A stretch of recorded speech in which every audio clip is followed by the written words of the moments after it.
Welcome to accounts classes. Today I will discuss with you new chapter financial statements.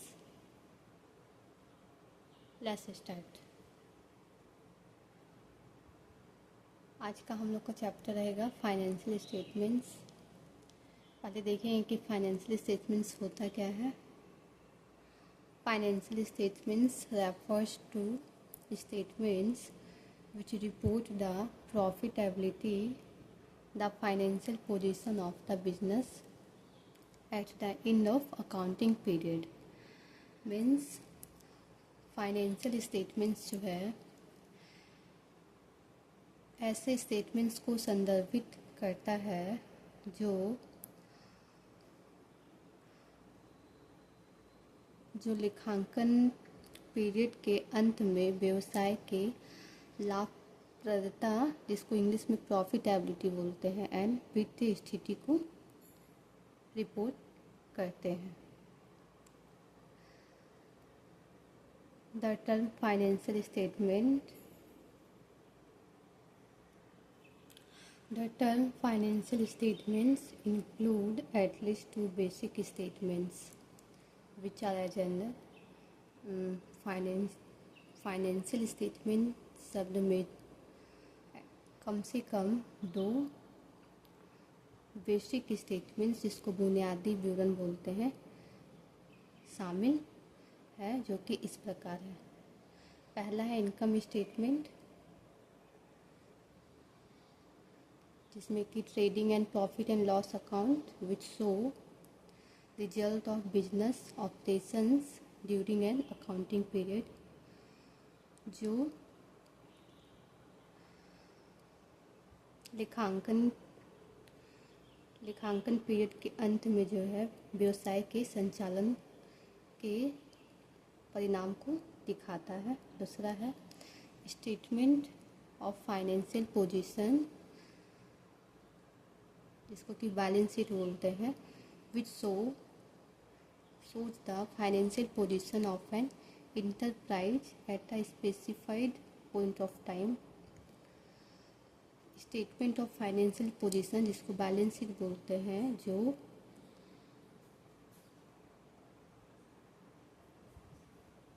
व्यवसाय के वित्तीय स्थिति को एक स्पेसिफाइड विशेष टाइम पे दिखाता है. सेकंड देखते हैं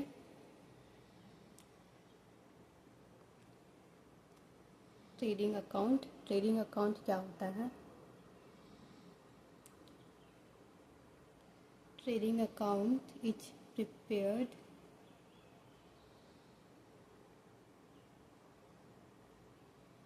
for calculating the gross profit or loss arising. Trading account जो है सकल लाभ और ग्रॉस लॉस की गणना करने के लिए तैयार किया जाता है. इन अदर वर्ड्स,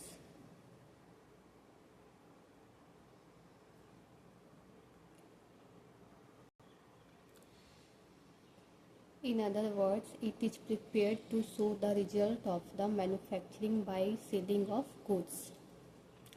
दूसरे शब्द में हम लोग बोल सकते हैं कि it is prepared to show the result of the manufacturing buying selling of goods. Goods को बेचने, खरीदने और निर्माण करने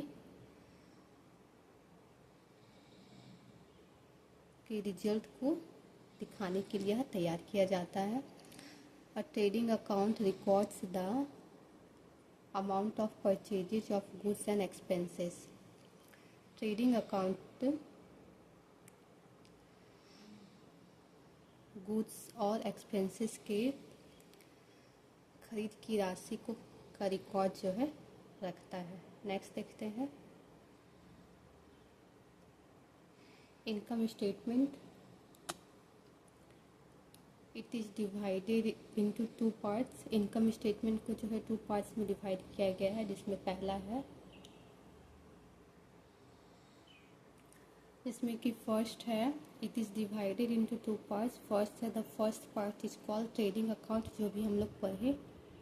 और ट्रेडिंग अकाउंट क्या दिखाता है? It shows the gross profit और ग्रॉस लॉस। ट्रेडिंग अकाउंट जो है ग्रॉस प्रॉफिट और ग्रॉस लॉस को दिखाता है। सेकंड है, the second part is called profit and loss account. Second part को जो है प्रॉफिट एंड लॉस अकाउंट कहा जाता है। It show the net profit और नेट लॉस, और यह जो है नेट प्रॉफिट और नेट लॉस को दिखाता है। नेक्स्ट देखते हैं, ग्रॉस प्रॉफिट क्या होता है? If the amount of sales exceeds the amount of purchases and the directly connected with the purchases, the difference is termed as gross profit। means यदि सेल्स की राशि यानी बिक्री की राशि अमाउंट ऑफ परचेजेज खरीद की राशि और and directly connected with purchases खरीद की राशि से सीधे जुड़े राशि से अधिक हो तो जो डिफरेंस होता है उसे हम लोग ग्रॉस प्रॉफिट कहते हैं। नेक्स्ट देखते हैं, ग्रॉस लॉस।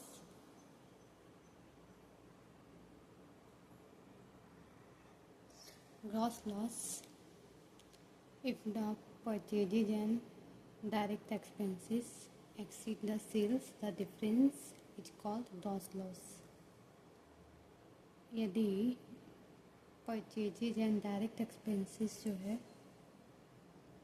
वह सेल्स से अधिक हो तो जो डिफरेंस रहेगा उसको बोलेंगे gross loss. Direct expenses, all expenses which relate to either purchases of raw material or manufacturing of goods are recorded in the trading account।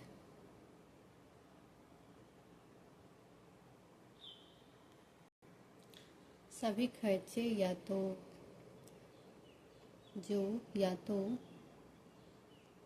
कच्चे माल परचेज ऑफ रॉ मटेरियल कच्चे माल की खरीदारी और गुड्स के निर्माण से संबंधित हो, सारे जो है वो ट्रेडिंग अकाउंट में रिकॉर्ड किए जाते हैं। ऐसे एक्सपेंस को जो है डायरेक्ट एक्सपेंसेस कहा जाता है। I hope you have like the video पसंद आए तो लाइक कर दीजिएगा। मिलते हैं नेक्स्ट वीडियो में। Okay bye.